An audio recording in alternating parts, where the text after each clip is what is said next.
Bonjour Sylvie Simon, Eh bien, bonjour Lilou. ravie de discuter aujourd'hui avec vous des enfants indigos. Vous avez écrit un livre, Enfants indigos, une nouvelle conscience planétaire. Mhm. Et donc j'aimerais parler de ces enfants indigos. Quelles sont leurs caractéristiques en fait? Eh bien, de tout temps, vous savez, de tout temps, il a existé des enfants qui étaient rebelles, qui étaient difficiles, en révolte avec le monde adulte. Bon, mais actuellement, ces exceptions sont devenues la règle. Vous voyez, autrefois, il y avait un élève par classe qui était un mauvais élève. Maintenant, il y en a plus de la moitié de la classe, quand c'est pas beaucoup plus. Donc, la situation s'est terriblement dégradée ces dernières années, et on vous dit, les enfants ont beaucoup de problèmes maintenant. Mais ce ne sont pas les enfants qui ont des problèmes, à mon avis. C'est la société dans laquelle ils vivent. Mhm. Donc, ces enfants sont quand même, on a remarqué que depuis à peu près les années 1980, il y a des enfants qui sont arrivés sur Terre avec une autre façon de voir les choses, une autre philosophie. La plupart des gens que j'ai rencontrés qui ont des enfants comme ça, qu'on appelle enfants indigos, moi je préfère les appeler les enfants de la nouvelle, de notre nouvelle ère, enfin les enfants de l'an 2000 ou tout ce qu'on veut, parce qu'au départ on les a appelés indigos, parce que c'est une voyante canadienne, je crois, ou américaine, qui avait découvert qu'ils avaient une aura plus indigo que l'aura des autres qui étaient plutôt dans les bleus, etc. Bon, alors on les appelle toujours indigos, du reste il paraît que leur aura a encore changé, mais ce sont des enfants qui naissent avec une conscience très difficile, très différente. Ils ne sont plus dans la bagarre, ils ne sont pas dans la dualité comme nous le sommes, ils sont plutôt dans l'amour des autres. Ce sont des enfants qui n'ont aucune envie de compétition et d'être toujours le premier. Moi, j'en ai rencontré beaucoup, hein, et j'étais très sidérée de voir la sagesse de ces enfants. J'ai vu une petite fille de 5 ans qui me disait « Ah, c'est pas aux garçons qu'il faut confier la guerre, qu'il faut confier la nation, c'est aux filles, parce que nous, on n'est pas pour la bagarre, on veut pas se battre, on est pour la aime tout le monde, etc., etc. Ça, c'est quand même très intéressant de savoir ces choses-là. Et ces enfants ont vraiment une conscience différente. Mais Alors, cela dit, c'est pas des enfants qui se fondent facilement au monde, hein. pas du tout. Ils sont Ils sont malheureux. très malheureux dans ce monde-là. Ils sont très mal à l'aise, ils vous disent que c'est un monde de guerre, un monde de bataille, ils n'aiment pas du tout ça. Et alors ils ont une philosophie d'abord de la vie qui est très différente de celle que nous avons. Je vous dis, ils ne sont pas dans la compétition. Moi j'ai vu des quantités d'enfants qui m'ont dit, ça m'amuse pas de jouer avec mes copains parce que ils veulent toujours gagner. Alors comme ça leur fait plaisir de gagner, moi je les laisse gagner. Et puis ils me répondent, oh oui, tu fais exprès de me laisser gagner. Alors moi je joue pas à tout ça, vous voyez. Et alors ils ont aussi le côté, ils aiment tout le monde, vous voyez, même des enfants différents sont pas, c'est pas, oui, tu vois, moi je suis pas comme toi, etc. Au contraire, ils aiment tout le monde. Il y a des enfants qui vous disent, par exemple, moi je crois en Dieu, mais mon petit copain il dit qu'il s'appelle Allah, mon autre petit copain il dit qu'il s'appelle autre chose. Moi je suis absolument, moi je sais que Dieu il est partout. Et un jour, il y a une petite fille qui disait à sa maman, justement, pourquoi est-ce qu'il y a des gens qui font la queue pour aller là, et sa maman, qui était totalement qui n'avait pas une religion déterminée, lui dit, mais tu sais, elle avait 4 ans, la petite fille, et sa maman lui dit, mais tu sais, ils font ils vont entrer à l'église pour faire la prière à Dieu. Elle lui dit, mais Dieu, il est partout, pourquoi aller dans une église pour croire en Dieu? Et ensuite, alors, ils ont aussi, ils vous disent toujours qu'ils viennent d'une autre planète ou d'une autre civilisation, ils ont des souvenirs de la vie dans l'au-delà. Mais ils ont ces souvenirs-là, ils disent ça aux parents à l'âge de 3 ans, hein, ou 4 Ah ans, oui, 5 ans, très très tôt, jeunes. très jeune. Moi, j'ai connu un petit garçon comme ça, qui disait, il travaillait pas en classe, il avait 3 ans et demi, il était à l'école enfantine ou je sais pas quoi, et un jour, il était insupportable. Et alors, sa mère lui dit, mais enfin, pourquoi est-ce que tu travailles pas en classe, etc. Il a dit, mon maître, ce con, il croit que l'eau, elle vient du robinet, il a rien compris au système, le mec. Vous voyez, et ces enfants ont déjà conscience qu'ils font partie de la nature, ils aiment la terre, ils aiment tout ce qu'il y a. J'ai vu un petit garçon qui m'a dit, tu vois, j'ai beaucoup navigué sur un bateau avec mon papa parce que son père est un grand navigateur. Eh bien, l'humanité pollue même les mers. J'ai vu des poissons morts parce qu'ils avaient avalé des sacs de plastique. Tu te rends compte, il avait à peine 3 ans. Donc ils sont très conscients de ça. Donc moi je pense qu'ils sont arrivés maintenant sur la Terre au moment où il faut que nous prenions conscience qu'on va vers le mur et qu'il faut vivre différemment. Et ces enfants, la plupart, sont très écologistes avant l'heure. Mais alors évidemment, quand ils vont dans l'école où on leur apprend que la longueur de la Seine ou je sais pas quoi, il faut la retenir, ils vous disent c'est pas ça qui m'intéresse à Voilà, ils sont un l'école. petit peu rebelles quand même de l'autorité ou d'un enseignement qui serait pas juste à leurs yeux. Voilà. Et alors c'est très curieux parce que ils sont sûrement, dès qu'un enseignement, un ordre est juste, ils obéissent. Mais alors s'ils estiment qu'ils n'ont pas à recevoir ce genre d'ordre, alors là ils sont insupportables. Voilà. Mais dès Donc, qu'on parle avec eux, on se rend compte qu'ils sont pas du tout méchants. Ils sont dans une révolte, mais c'est une révolte juste.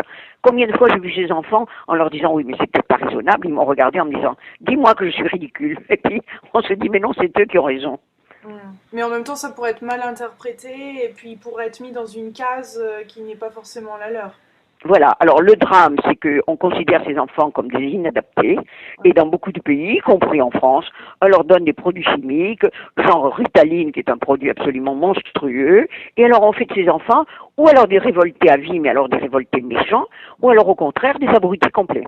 Mhm. Et Et quels c'est sont ça qu'il ne faut pas les... faire. Ils sont classés comment par les médecins justement Euh, quand on les bah, souvent, diagnostique? souvent comme des enfants agités. Hmm. Alors c'est là qu'on leur donne des produits. Alors ça dépend quel médecin ils ont et ça dépend dans quelle famille ils se sont incarnés. Ça c'est très important parce que dès qu'ils ont des parents un peu intelligents, ces parents vont voir des médecines, des praticiens de médecine douce, des magnétiseurs et autres. Et chaque fois que j'ai vu des gens qui travaillaient avec les énergies, ils m'ont dit ces enfants n'ont pas la même énergie que les autres. Mhm. Et alors on les trouve agités parce ils sont pleins de vie, ils sont pleins d'action. Alors que la plupart des enfants maintenant sont tellement abrutis par tout ce qu'il y a autour d'eux. Et ces enfants indigos, la plupart du temps, n'aiment pas ce qu'on donne dans notre civilisation. Ils n'aiment pas, ils n'ont pas très faim, ils ne mangent pas, ce ne sont pas des enfants qui adorent bouffer des sucreries, des cochonneries. Ils sont très souvent mangés très peu. Et ils Euh, préfèrent regarder les étoiles que la télévision. Exactement, Mhm. exactement. C'est bien ça. Donc ils sont très attachants. Moi, je suis étonnée de la sagesse de ces enfants, de l'intelligence des enfants. Alors ils vous parlent beaucoup de réincarnation. Ils vous disent, ça m'a beaucoup frappé. La plupart vous disent, tu vois, dans une autre vie ou quand j'étais grand. Ils vous disent quand j'étais grand. Mhm. Je faisais ceci et cela. Alors quand on leur dit que tu n'as pas été grand, ah si, autrefois, avant que j'ai mouru, j'ai une petite fille qui me dit, avant que j'étais mouru, j'étais dans une autre famille, etc., etc. Donc c'est assez amusant parce qu'ils ont cette conscience qu'ils oublient parfois, mais pas toujours, d'avoir appartenu à d'autres familles, à d'autres mondes, avec des parents différents. Mhm. Et même d'avoir choisi leurs parents. Hein. Et d'avoir choisi leurs parents. J'ai connu comme ça une petite fille qui était extraordinaire, qui s'appelait Rebecca, et alors je l'ai connue, elle avait 5-6 ans, mais sa maman m'a raconté des quantités de choses qu'elle avait dites après, avant, mais elle était toujours comme ça, et un jour où sa mère lui disait, mais enfin ma chérie, il faut que quand même que tu m'écoutes un peu, elle lui dit, mais maman, je suis là pour t'écouter, si je t'ai choisi, c'est pas pour rien. Et alors elle lui a raconté justement, j'ai eu le choix entre toi et une autre famille, où le papa était beaucoup plus gentil que mon papa actuel. Mais je me suis dit que cette famille n'avait pas besoin de moi, alors que mon papa, maintenant, il a besoin de moi. Et c'est drôle parce que j'ai suivi pendant plusieurs années cette petite fille et elle a fait bouger son père qui était un ingénieur dur et pur, ne croyant en rien de ce qu'il ne pouvait pas avoir et tout. Et cette petite fille l'a persuadé que vraiment il y avait comment dirais-je, d'autres dimensions dans l'univers et que tout était relié. Enfin, elle a complètement converti son père. Donc moi je pense qu'au lieu de punir ses enfants et de leur dire vous n'êtes que des bébés, vous ne savez pas ce que vous dites, il faut au contraire tirer des leçons de ce qu'ils vous disent. Mhm. Même Et ça, s'ils moi je parlent suis... de personnes imaginaires, parce qu'ils ont tendance à voir aussi peut-être des anges, des fois des fées, des choses, Ah et oui, puis on leur dit mais arrête tes bêtises, et c'est comme ça qu'on exact. pourrait les bloquer en fait. Exactement, exactement. Ils voient souvent justement, ils vous disent toujours, ils voient comment dirais-je, des entités dans la nature. Ils vous disent, moi je parle avec la fée des fleurs ou le comment dirais-je, je sais pas quoi de la plante. Et alors ils parlent moi j'en ai vu comme ça qui passent des journées entières à parler à des insectes, à parler à un arbre. Mhm. Et ils prennent les arbres dans les bras en disant je t'aime. Mhm. C'est étonnant parce que ça se fait pas dans notre civilisation habituelle. Alors on retrouve comme ça des pratiques qu'on retrouve chez les peuples premiers, vous voyez. Mhm. Ça Et c'est certains certain. d'entre eux ont un coefficient intellectuel très élevé, c'est des surdoués, mais d'autres pas forcément en fait. C'est surtout qu'ils ont une intelligence émotionnelle et du cœur qui est une conscience spirituelle et au-delà de ce côté humain en fait qui est exceptionnelle. Exactement. Exactement. Ce sont pas, ça n'a pas de rapport avec les surdoués, qui sont souvent très surdoués, mais qui ne sont surdoués que dans un domaine. Et qui souvent, après, n'ont pas comment dirais-je, une spiritualité extrêmement éveillée, tandis que ceux-là ont une spiritualité, une humanité extraordinaire. Ils n'ont pas peur de la mort, ils n'ont pas peur de la maladie. Tout le reste, en général, ils sont jamais malades, ils sont très solides, hein, la plupart du temps. S'ils sont dans des familles qui les comprennent bien, évidemment, toujours. Je crois que c'est la famille qui les aide à se développer. Et moi, je pense que s'ils sont arrivés maintenant, c'est parce qu'ils arrivent à un moment où nous arrivons, où nous sommes à un moment où vraiment il faut qu'on change de mentalité, il faut qu'on change de façon de vivre, sinon on va au mur, ça c'est certain. Donc leur mission est de, comme vous dites dans votre livre, est d'aider le changement sur Terre. Voilà. Et le plus drôle, se passer en ce moment. Exactement. Et alors le plus drôle, c'est qu'ils vous disent, la plupart, hein, toujours, moi j'ai une mission, je ne sais pas quelle elle est, mais au bon moment je le saurai. Et puis ils attendent. Et ceux que j'ai vus grandir n'ont pas changé en grandissant. Hein. Oui, parce que qu'est-ce que ces enfants deviennent adultes Ben, beaucoup, par exemple, vont travailler dans l'humanitaire. Vous voyez, ils n'ont pas l'ostracisme que nous avons en disant, bon, il y a des sauvages qui habitent dans tel endroit. Pour eux, tous les êtres humains sont égaux. Les animaux, ils adorent les animaux, tous, ils leur parlent, etc.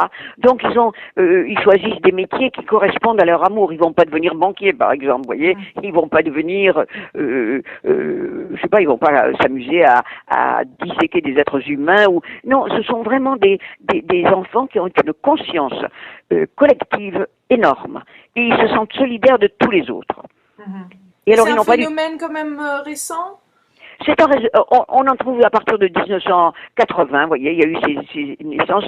Moi, j'ai rencontré il y a une astrologue française qui a beaucoup travaillé là-dessus, qui a regardé les thèmes de ses enfants. Et quand vous regardez le thème astrologique de ses enfants, il ressemble beaucoup, on trouve des quantités d'identité avec les thèmes, vous savez, des grands penseurs de la Renaissance italienne. Et on retrouve des similitudes extraordinaires. Donc, ils sont là un peu pour repenser le monde ou pour aider le monde à évoluer. Et la plupart du temps, quand ils ont des parents intelligents, ils ont vraiment des parents qui évoluent avec leurs enfants. Le nombre de parents qui m'ont dit, c'est fou ce que mon enfant m'a appris. Donc ils incarneraient en fait un être plus évolué et un peu ce qu'on serait dans le futur. En fait, ils font bouger les choses et pour cette nouvelle humanité, mais vont-ils sauver le monde en fait? Est-ce qu'il y a vraiment est-ce qu'ils sont capables dans leur mesure d'aider? Ça va. Vous savez, c'est toujours l'histoire de la masse critique, hein. Mais ils vont aider, en tout cas. Je ne sais pas si à eux seuls ils vont sauver le monde, mais je pense qu'ils vont aider parce que, comme ces générations vont grandir maintenant, bon, ceux qui viennent de naître et qui ont 3-4 ans, ils peuvent pas faire grand-chose. Mais dès qu'ils deviennent plus grands, dès l'âge de 20 ans, on trouve une autre mentalité chez certains jeunes, pas tous hélas, mais chez certains jeunes qui ont une maturité et une sagesse exemplaires. Vous voyez, vraiment exemplaires. Ils ne sont pas, je vous dis, dans le pouvoir, toutes ces notions de pouvoir. Moi, j'ai raison. Ils détestent la guerre, ils détestent les armes. Il faut pas leur offrir une mitrailleuse pour Noël, hein. Absolument pas. Ils sont beaucoup plus dans l'amour et tout ça. Et alors, en plus, ils ont très souvent des dons de voyance.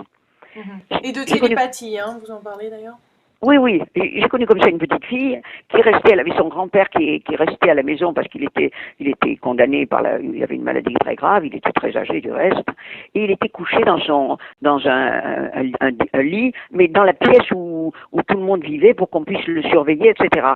Et 3 jours avant sa mort, la petite fille est restée à côté de lui tout le temps, et elle n'a pas voulu, elle ne mangeait pas rien, et sa maman lui disait, mais enfin, viens manger, non, alors elle mangeait quelques petits biscuits, elle tenait la main de son grand-père, et elle le regardait avec amour. Et sa maman lui dit, mais écoute, tu peux le laisser un peu, il ne t'entend pas. Et elle dit, aussi, il m'entend avec mon cœur, avec son cœur. Mais et tu lui parles pas. Mais si, je lui parle avec mon cœur. Et elle est restée 3 jours au chevet de son grand-père, et elle ne voulait pas le quitter. Elle dormait à côté de lui sur son lit, etc. Et puis tout d'un coup, elle a lâché la main de son grand-père, et elle s'est mise à table, elle a dit à sa maman, j'ai faim. Et sa mère lui dit, mais et grand-père alors? Oh, il n'est plus là. Sa mère s'est précipitée et elle a pu voir que son père venait de mourir. Or, vous savez très bien que pour constater la mort, en général, on prend un médecin, on regarde s'il n'y a plus le cœur ne bat plus. Cette petite fille, tout tout d'un coup, a senti que son grand-père était parti.